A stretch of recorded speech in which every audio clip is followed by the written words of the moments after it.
understanding on what it takes to keep our country secure, that we do the necessary government reform to put laws in place that will be effective and will meet the needs of distinguished agencies and important agencies like the FBI. So thank you, Mr. Chairman, for doing this hearing. It's our responsibility to oversight and reform as necessary.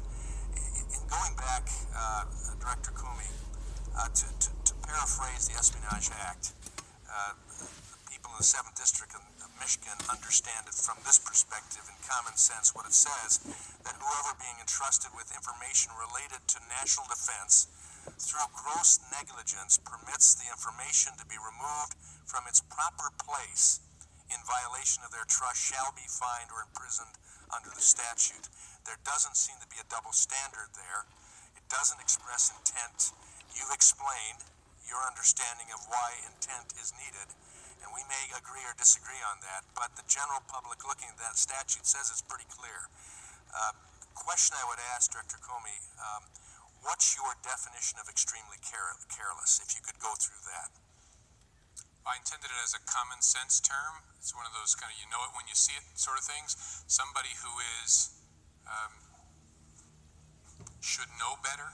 Someone who is demonstrating a lack of care that strikes me as there's ordinary accidents and then there's just real sloppiness. So I think of that as kind of real sloppiness. So you stated that you had found 110 emails on Secretary Clinton's server that were classified at the time they were sent or received. Yet Secretary Clinton has insisted for over a year publicly that she never sent or received any classified emails. The question I have from that, would it be difficult for any cabinet level official, and specifically any cabinet official, let alone one who is a former White House resident or U.S. Senator, to determine if information is classified? Would it be difficult? Would it be difficult? It's hard to answer in the abstract. We're trying to find the context in which they're hearing it or seeing it. Obviously, if it's marked, which is why we require markings, it's easy. It's just too hard to answer because there's so many other situations you might encounter it. But with the training that we receive, and certainly a Secretary of State would receive, or someone who lives in the White House, it goes a little above and beyond just the common sense individual out there trying to determine, knowing that classified information will be brought and to remove to an unauthorized site ought to cause a bit of pause there, shouldn't it? Yeah, and if you're a government official, you should be attentive to it. Because Absolutely. you know that the matters you deal with could involve sensitive information, so sure. So Secretary Clinton's revised statement that she never knowingly sent or received any classified information is probably also untrue. I don't want to comment on people's public statements. We did not find evidence sufficient to establish that she knew she was sending classified information beyond a reasonable doubt to meet that the intent standard. But like I said, I understand why people are confused by the whole discussion. I get that. But you know what would be a double standard?